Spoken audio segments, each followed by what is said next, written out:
నమస్కారం వార్తలకు స్వాగతం. ముందుగా ముఖ్యాంశాలు. మాజీ మంత్రి BRS leader Niranjan Reddy press meet, ఇరు పార్టీలపై fire. Mandakrishna Madiga press meet, పలు అంశాలపై వివరణ. మందకృష్ణ మాదిగ ప్రెస్ మీట్ నిర్వహించారు. ఈ సందర్భంగా పలు అంశాలపై ఆయన వివరణ ఇచ్చారు. ఎస్సీ ఎస్టీ బీసీ ప్రయోజనాలను దెబ్బతీసినట్టు కాదా? కాబట్టి రేవంత్ రెడ్డి గారు సర్కారు ఎస్సీ ఎస్టీ బీసీలను నమ్మించడానికి ఎన్నికల ముందు డిక్లరేషన్ చేయించిండ్రు, మా వర్గాలతో చేయించిండ్రు, మా వర్గాలను నమ్మించిండ్రు, ఓట్లు వేయించుకున్నారు, అధికారం అగ్రకులాలకు వచ్చిండ్రు, అనగాన వర్గాల అవకాశాలన్నీ అగ్రకులాలకు దోచిపెట్టడానికి ప్రయత్నం చేస్తుండ్రు. అందులో భాగమే ఇప్పటి వరకు 1 గంట సమయంలో ప్రభుత్వ అధికారులతో చర్చించి నిర్ణయం తీసుకోవాల్సిన జీవో తీయాల్సిన ఎస్సీ తీయలేదు. 50% తమిళనాడు ప్రభుత్వం అమలు చేసినప్పుడు దాని ఆధారంగా ఇక్కడ కూడా 50% మినిమం ముందు అమలు చేయవచ్చు, బీసీలది, దాన్ని అమలు చేస్తలేరు. దీనికి కుంటి సాకులు, కులగణన నిర్వహించిన తర్వాతనే చేస్తామని చెప్పి మరి 6 నెలల్లో ఎవరు ఆపినరు? 6 నెలలలోపు డిక్లరేషన్ ప్రారంభంగా 6 నెలలలోపు రిజర్వేషన్లు ఇవ్వాలి కదా, ఎవరు ఆపినరు? ఎవరు ఆపలేదు. అంటే ఉద్దేశం లేదు, ఈ వర్గాల అభివృద్ధికి కట్టుబడి ఉండాలి, ఈ వర్గాల ప్రయోజనాలకు పెద్దపీట వేయాలనే ఉద్దేశం లేదు. ఎంత లేదంటే ముస్లిం డిక్లరేషన్ చేయడానికి ఖుర్షీద్ అహ్మద్ వచ్చిండు, కానీ ముస్లింలందరూ 80% పైగా కాంగ్రెస్ ఓట్లేసిండు కానీ అసెంబ్లీ ఎప్పుడు, సరే ఇప్పుడు కూడా వేసిండ్రేమో. మరి ముస్లింను తీసుకొచ్చి డిక్లరేషన్ చేసిన మీరు రేవంత్ రెడ్డి గవర్నమెంట్లో అసలు ముస్లిం మంత్రి ఎందుకు లేడు? రేవంత్ రెడ్డి క్యాబినెట్లో ముస్లిం మంత్రి ఎందుకు లేడు? ఇప్పుడు చెప్పండి. ఎస్సీ ఎస్టీలు నమ్మించడానికి ఎస్సీ ఎస్టీ లీడర్ని తీసుకొస్తారు, బీసీలు నమ్మించడానికి బయట రాష్ట్రం నుంచి బీసీ లీడర్ని ఎంఆర్పీఎస్ తీసుకుంటుందని ఎస్సీ ఎస్టీ బీసీ మేధావులందరూ ఈ విషయంలో మరో ఉద్యమానికి మన విద్యార్థులను, నిరుద్యోగులను, ప్రజల్ని సిద్ధం చేయడానికి మేధావులందరూ ముందుకు రావాలని చెప్పి నేను విజ్ఞప్తి చేస్తున్నాను. ధన్యవాదాలు.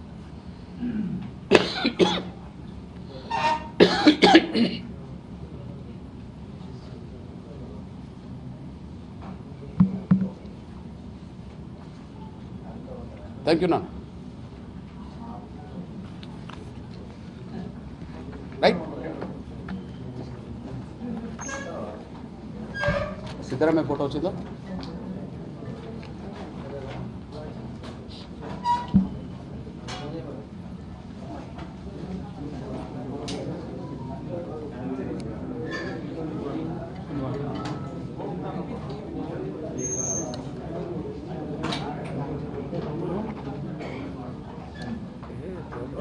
దగ్గర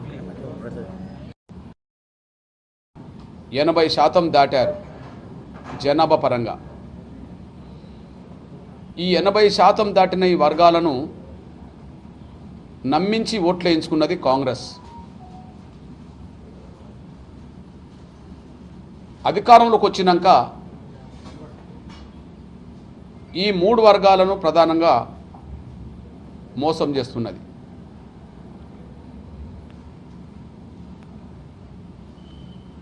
ఈ ఎస్సీ ఎస్టీ బీసీలను మోసం చేస్తున్న రేవంత్ రెడ్డి గారి సర్కారుకు వ్యతిరేకంగా ఎస్సీ ఎస్టీ బీసీలను ఏకం చేస్తాం,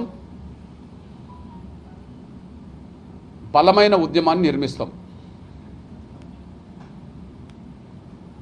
ప్రధానంగా ఏ విషయంలో నమ్మించింది, ఏ విధంగా నమ్మించింది, ఏ విధంగా రేవంత్ రెడ్డి గారి సర్కారు మోసం చేస్తుందో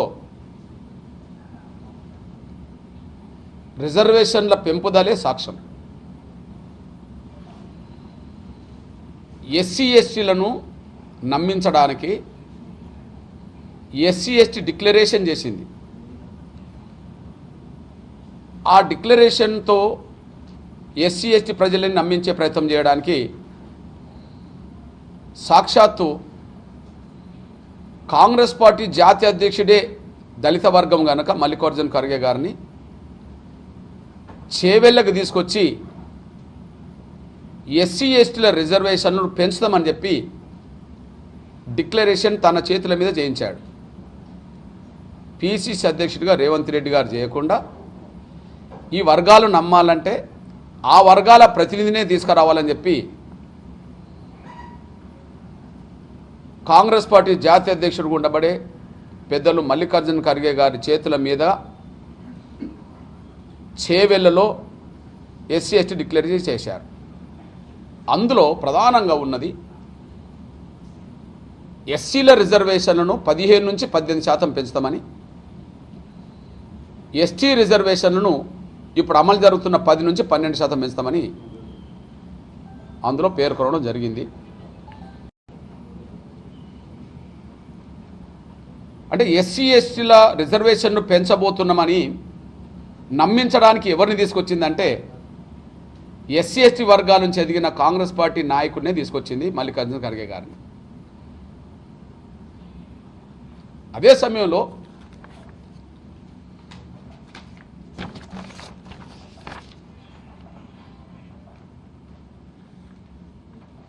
మల్లికార్జున ఖర్గే గారు రెండోది కులగణన చేసి 6 నెలలలోపే రిజర్వేషన్ను పెంచుతామని, కులగణన చేసి 6 నెలలలోపే రిజర్వేషన్ను పెంచుతామని బీజేపీ లీడర్ మీడియా సమావేశం నిర్వహించారు. ఈ సందర్భంగా పలు అంశాలపై ఆయన మాట్లాడారు. ఏ నాయకుడికి లేదు. మోదీ కావాలని దేశ ప్రజలు అనుకుంటున్నారు. మన దేశ ప్రజలు కాదు, ప్రపంచవ్యాప్తంగా ఉన్నటువంటి అనేక మంది భారతీయులే కాకుండా ఇతర దేశాల అధినేతలు సైతం కూడా మోదీ దేశానికి ప్రధానమంత్రి అయితే ఈ యొక్క ప్రపంచానికి దిక్సూచిగా మాట్లాడేటువంటి ఆశాభావాన్ని కూడా వ్యక్తం చేస్తారు. తప్పకుండా భవిష్యత్తు ఉన్నది యువతకు. చలే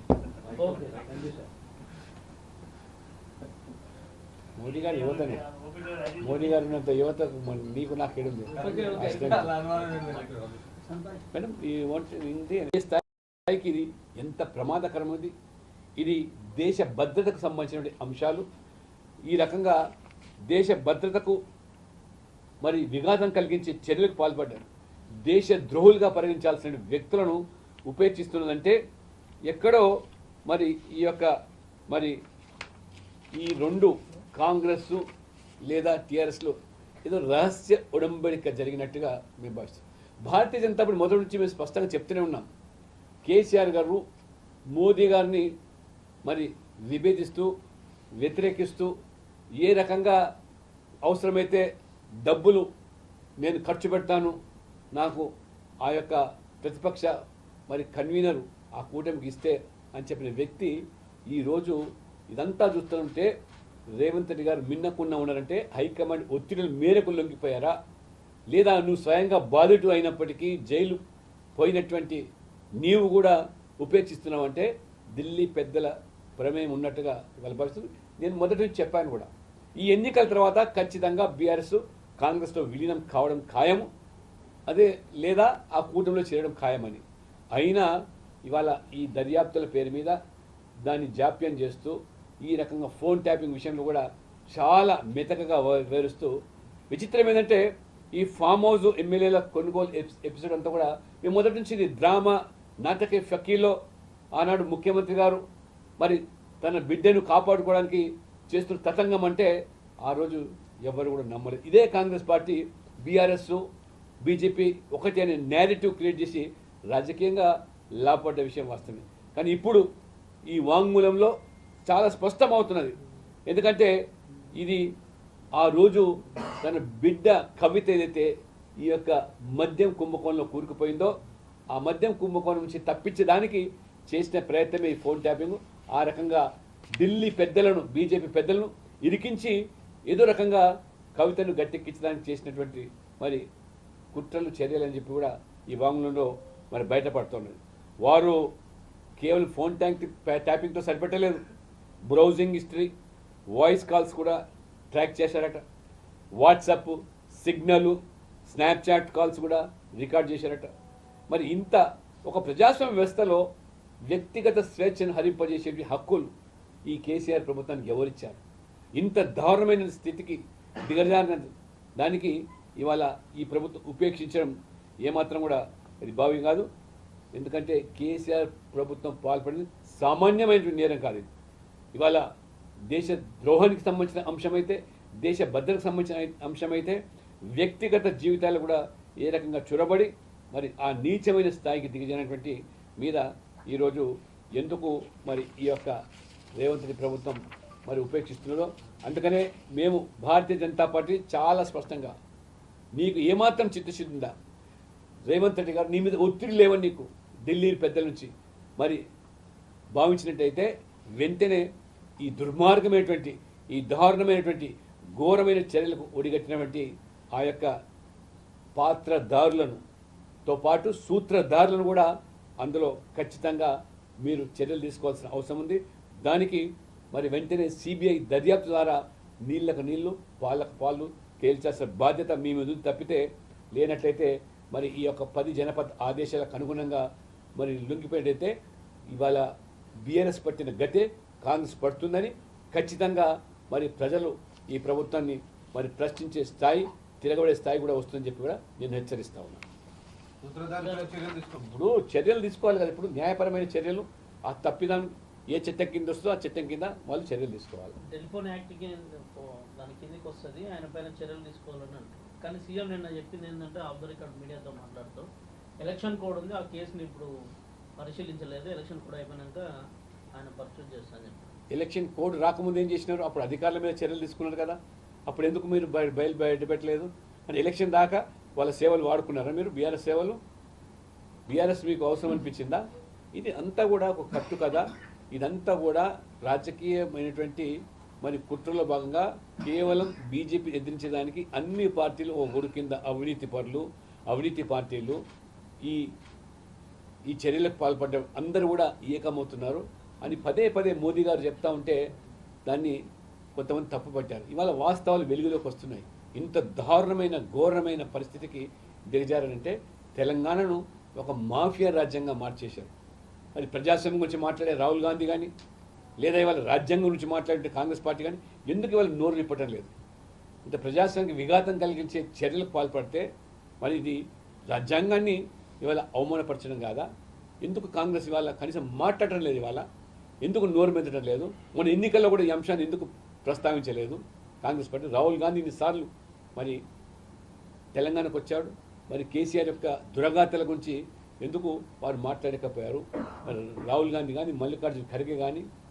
కాబట్టి ఇదంతా కూడా చాలా స్పష్టంగా తెలంగాణ ప్రజలు అర్థం చేసుకోగలుగుతాం. కేసీఆర్తో కాంగ్రెస్ పార్టీ రాజీ పడుతున్న విషయాన్ని ఇవాళ చెప్పకుండా చెప్తారు.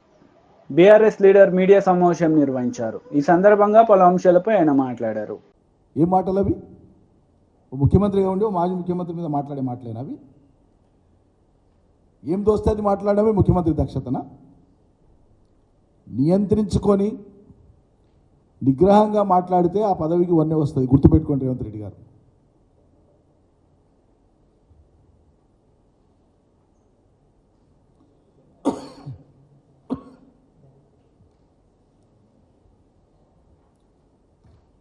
అందువల్ల ఇప్పటికైనా మీరు ఇచ్చిన మాటలకు కట్టుబడి వాటిని అమలు చేసి దాని మీద దృష్టి పెట్టండి. నిజంగానే ప్రభుత్వం దగ్గర కానీ ఏదైనా నిర్దిష్టమైన సమాచారం ఉంటే చట్టబద్ధ సంస్థల ద్వారా మీరు చేసే పని చేసుకోండి. దానికి డైలీ వారి ప్రచారం అవసరం లేదు, అడ్వర్టైజ్మెంట్ అవసరం లేదు. ఇంకా చూడబోతానంటే వీళ్ళు పేపర్ యాడ్స్, టీవీ యాడ్స్ ఇచ్చి కూడా ప్రచారం చేయించేటట్లున్నారు ఈ ఆరోపణల మీద. వాళ్ళు ఓవర్ ఎంతూజియాజం అట్లా కనిపిస్తుంది, ఎగ్జైట్ అయి ఉన్నారంతా. ఇది మంచిది కాదు, శ్రేయస్కరం కాదు, ప్రభుత్వాన్ని నడిపే తీరు ఇది కాదు. దయచేసి restrain your self, refrain from doing such things. Thank you.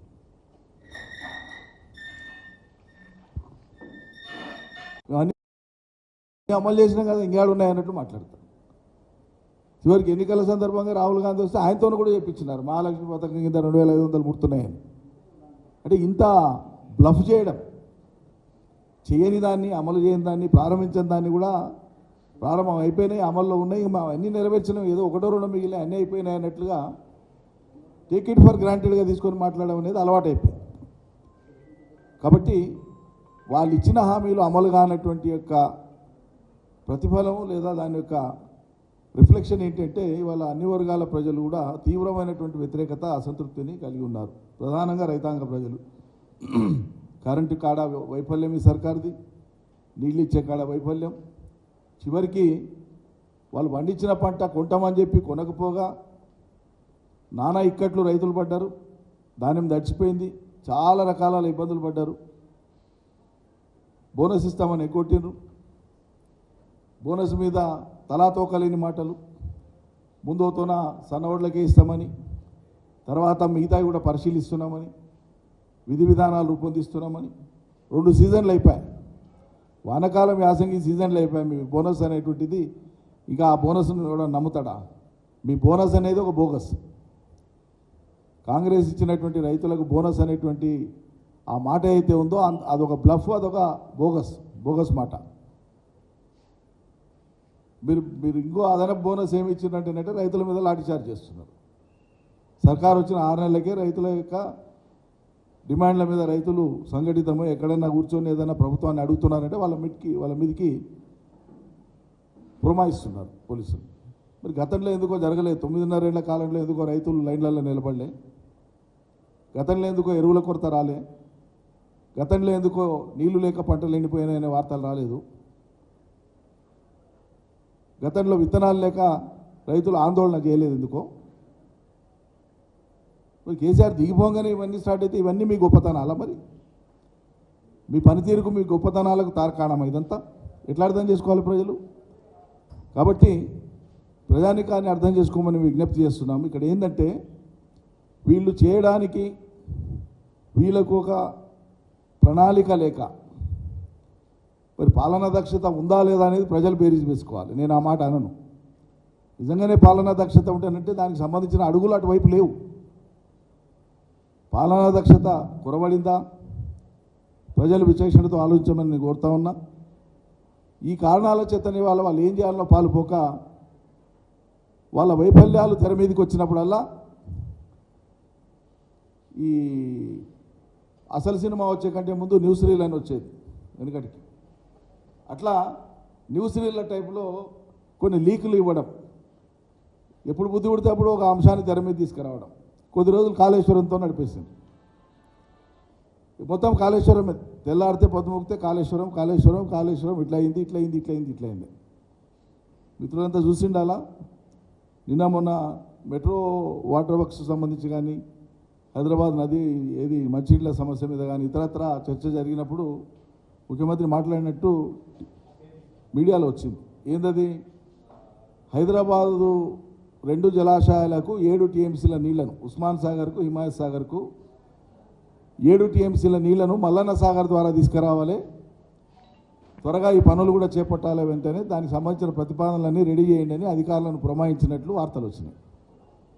అంటే ఈ నిలకడలేని పొంతనలేని దుందుడుకు వ్యవహారం ఎక్కడి దాకా వస్తుందంటే, పోయిన ప్రభుత్వం మీద ఏదో కక్ష తీసుకున్నట్లు మాట్లాడదాం, పోయిన ప్రభుత్వాన్ని బదనాం చేయడం అనేటువంటి ఒక దుగ్ధ తప్ప ఒక కన్సిస్టెన్సీ ఉంటే పాలకులకు తొందరపడకుండా ముందు దాన్ని ఆకలింపు చేసుకొని అర్థం చేసుకొని ఎట్లా పరిష్కారం చేయాలి ఏం చేయాలని మాట్లాడతారు ఎవరైనా.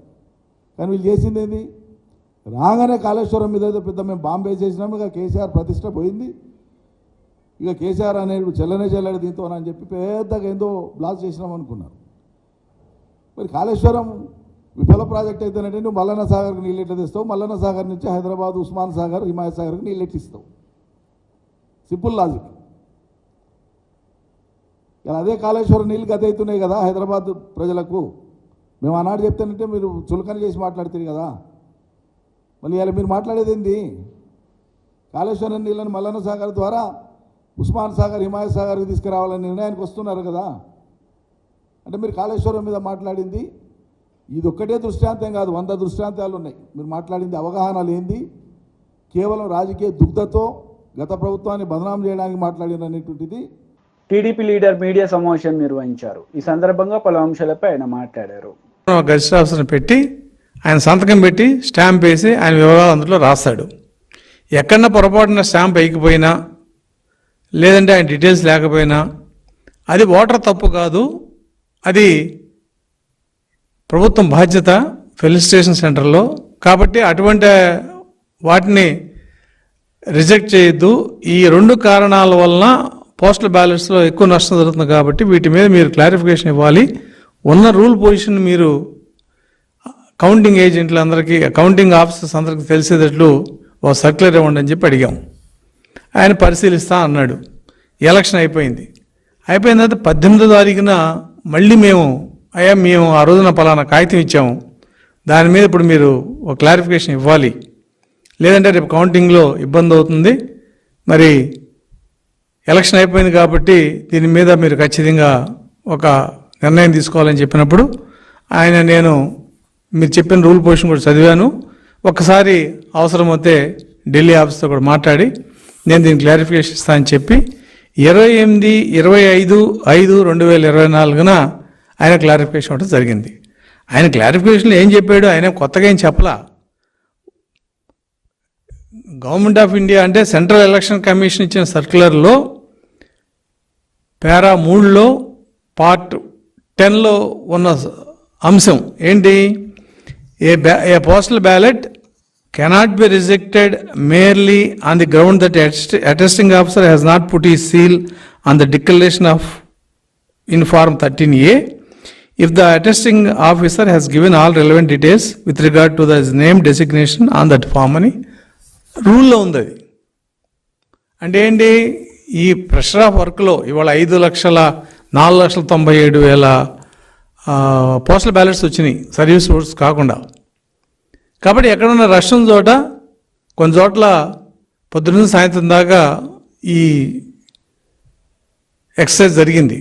కానీ రష్లో ఎక్కడ చిన్న చిన్న ఇటువంటి పొరపాట్లు జరుగుతాయి. కాబట్టి మేము కూడా దాన్ని ఏమన్నామంటే లిబరల్గా ఉండాలి, రూల్ పొజిషన్ ఉంది కాబట్టి మీరు ఆ ఆర్ఓలకి చెప్పండి అని చెప్పాము. ఆయన ఏం చెప్పాడు, ఈ పొజిషన్ ఇలా ఉంది కాబట్టి ఆ గజిటెడ్ ఆఫీసర్ ఎవరైతే స్టాంప్ వేయలేదో ఆయన వివరాలు అందుట్లో ఉంటాయి కాబట్టి ఆ వివరాలని మీరు అన్ని జిల్లాల్లో షేర్ చేసుకోండి. ఎందుకంటే నా ఓటు వేరే జిల్లాలో ఉండి నాకు ఎలక్షన్ డ్యూటీ వేరే జిల్లాలో ఉంటే నేను ఎక్కడ పని చేస్తున్నా అక్కడికి వెళ్ళి ఓటేయాల్సి వచ్చింది. కాబట్టి ఆ ఓటు మళ్ళీ తిరిగి నేను ఓటు పనిచేసి జిల్లాకు రావాలంటే వాళ్ళు ఒక కలెక్షన్ సెంటర్ పెట్టుకున్నారు, అన్నీ పంచుకున్నారు. కాబట్టి అందరు ఆర్ఓలకి, ఈ రాష్ట్రంలో 175 మంది ఆర్ఓలకి కూడా ఈ డీటెయిల్స్ ఏ గజిటెడ్ ఆఫీసర్ అటెస్ట్ చేశాడనేది పంపించండి అని చెప్పి ఆయన చెప్పాడు. అలాగే ఈ రూల్ పొజిషన్లో ఏదైతే ఉందో దాన్ని ఫాలో అవ్వండి అన్నాడు. రూల్ పొజిషన్లో ఏముంది, పొరపాటున ఎక్కడన్నా ఆయన సీల్ కానీ ఏమైనా వేయకపోతే అటువంటి వాటిని మీరు కన్సిడర్ చేయాల్సిందే అన్నాడు. రెండో అంశం ఏంటి, ఫాస్మెయిల్. ఫాస్మెయిల్ మీద రూల్ పొజిషన్ స్పెసిఫిక్గా ఉంది, దాన్ని మేము అడిగాం. రెండోది ఎలక్షన్ కమిషన్ రూల్స్లో ఏముంది, ఎవరైతే పోస్టల్ బ్యాలెట్స్కి ఆర్ఓగా ఉన్నారో ఆ ఆర్ఓ బ్యాలెట్స్ మీద ఫాస్మెయిల్ వేయాలి అని ఉంది. వేయకపోతే రిజెక్ట్ చేయమని ఎక్కడా లేదు. పోస్టల్ బ్యాలెట్స్ మీద కనుక ఫారం 13A కానీ 13B కానీ వీటి మీద ఓటర్ సంతకం లేకపోయినా, ప్రాపర్ అటెస్టేషన్ లేకపోయినా దాన్ని రిజెక్ట్ చేసే అవకాశం ఉంది తప్ప ఫాస్మెయిల్ లేకపోతే బ్యాలెట్ అని తీసేయమని ఎక్కడ లేదు. దానికి ఎలక్షన్ కమిషన్ ఏం చెప్పిందంటే ఆ బ్యాలెట్ సీరియల్ నెంబర్ని మీకు కౌంటర్ ఫైల్స్ వస్తాయి కాబట్టి దాంట్లో వెరిఫై చేసుకోండి, అది టాలీ అవుతే దాన్ని వ్యాలిడ్ బ్యాలెట్గా తీసుకోండి అని చెప్పి ఎలక్షన్ కమిషన్ స్పష్టంగా చెప్పడం జరిగింది. బీఆర్ఎస్ లీడర్ మీడియా సమావేశం నిర్వహించారు. ఈ సందర్భంగా పలు అంశాలపై ఆయన మాట్లాడారు. జాతీయ జెండా ఆవిష్కరణ, దాంతోపాటు మా పార్టీ బీఆర్ఎస్ పార్టీ జెండా ఆవిష్కరణ కూడా, జెండాను ఎగిరేయడం కూడా జరుగుతుంది. జాతీయ జెండాను ఎగిరేయడం, పార్టీ జెండాను ఎగిరడం కూడా జరుగుతుంది. దాని కొనసాగింపుగా బీఆర్ఎస్ పార్టీ అధ్యక్షులు కేసీఆర్ గారు 11 గంటలకు తెలంగాణలోని అన్ని జిల్లాల నుంచి వచ్చినటువంటి మా పార్టీ నాయకుల చేత ఉద్యమ సందర్భంగా జరిగినటువంటి అనేక ఘట్టాలు, దాంతోపాటు 10 సంవత్సరాలు జరిగినటువంటి అభివృద్ధి విషయంలో కూడా ఒక సభ నిర్వహించడం జరుగుతుంది. దాని కొనసాగింపుగా దాంట్లో భాగంగానే పక్కనే ఉన్నటువంటి కళింగ ఫంక్షన్ హాల్లో తెలంగాణ ఉద్యమ యాదికి సంబంధించినటువంటి ఫోటో ఎగ్జిబిషన్ కూడా నిర్వహించడం జరుగుతుంది. వీటితో పాటు మేము 3 రోజుల ఉత్సవాలు జరుపుకుంటా ఉన్నాం కాబట్టి ముగింపుగా 3వ రోజు ప్రతి జిల్లాలో జిల్లా పార్టీ ఆఫీసుల్లో మా జిల్లా పార్టీ అధ్యక్షులు జాతీయ జెండాని ఎగిరేయడం, అదేవిధంగా పార్టీ జెండాను కూడా ఎగిరేయడంతో పాటు ఆ రోజు ఆయా ప్రాంతాల్లో ఉండేటువంటి ఆసుపత్రుల్లో పండ్ల పంపకం కావచ్చు, రోగులకు అక్కడ ఉన్నటువంటి పరిస్థితులలో సహకారం చేయడం కావచ్చు, ఈ విధంగా మా పార్టీ నాయకులందరూ కూడా ఆ కార్యక్రమంలో పాల్గొంటారు. మరి తెలంగాణ ఉద్యమం జరిగినటువంటి సందర్భంలో తెలంగాణను కాంక్షించినటువంటి, తెలంగాణ రావాలని బలంగా కోరుకున్నటువంటి ఉద్యమ సంస్థ, ఉద్యమ నాయకులు ఒకవైపు 3 రోజుల ఉత్సవాలు నిర్వహిస్తూ ఉంటే, ఉత్సవాలు జరుపుకుంటుంటే, ఇవాళ ఈ ప్రభుత్వం దుర్మార్గంగా అనేక కార్యక్రమాలకు, అనేక దుర్మార్గమైనటువంటి ఆలోచనలకు తెర లేపడం అనేటువంటిది బీఆర్ఎస్ పార్టీ తీవ్రంగా ఖండిస్తూ ఉన్నది. ఇప్పటికే వినపడతా ఉంది అక్కడక్కడ. ఇప్పటికే అధికారిక చిహ్నమైనటువంటి తెలంగాణ రాష్ట్ర చిహ్నంలో ఉన్నటువంటి వాటిని అన్నింటినీ కూడా తీసేస్తాం అని చెప్పేసి ప్రకటన రావడం అనేటువంటిది చాలా దురదృష్టకరం. ఒకవేళ ఆనాటి ఇప్పుడు ఉన్నటువంటి ఉద్యమ చిహ్నంలో, మన రాష్ట్ర చిహ్నంలో ఉద్యమానికి సంబంధించిన ఆనవాళ్ళు కావచ్చు, ఉన్నటువంటివి వాళ్లకు రాచరికపు ఆనవాళ్ళు అనిపిస్తే, నిజానికి ఆనాడు జరిగినటువంటి అభివృద్ధికి సంబంధించినటువంటి అన్నిటి మీద కూడా వాళ్ళు ఆనాటి జ్ఞాపకాలని, ఆనాటి అభివృద్ధిని కూడా చెరిపేసేటువంటి ప్రయత్నం చేస్తున్నారా అనే అనుమానం కూడా కలుగుతుంది. ఇవాళ కాకతీయులకు సంబంధించినటువంటి కళా తోరణాన్ని తీసేస్తాం అని చెప్తున్నటువంటి ప్రభుత్వం, మరి కాకతీయులు కట్టినటువంటి గొలుసు కట్టు చెరువులు కూడా తీసేస్తారా? వాటిని కూడా విధ్వంసం చేస్తారా? ఆనాడు నిర్మాణం చేసినటువంటి దేవాలయాలు, అనేక దేవాలయాలు ఉన్నాయి, వాటిని కూడా ధ్వంసం చేస్తారా? అదేవిధంగా అసఫ్జాయిల కాలం కావచ్చు. వార్తలు ముగించే ముందు ముఖ్యాంశాలు మరోసారి. మాజీ మంత్రి BRS leader Niranjan Reddy press meet, ఇరు పార్టీలపై fire. Mandakrishna Madiga press meet, పలు అంశాలపై వివరణ. ఈ వార్తలు ఇంతటితో సమాప్తం. తిరిగి ప్రసారమయ్యే వార్తల్లో మళ్ళీ కలుద్దాం. అంతవరకు సెలవు. నమస్తే.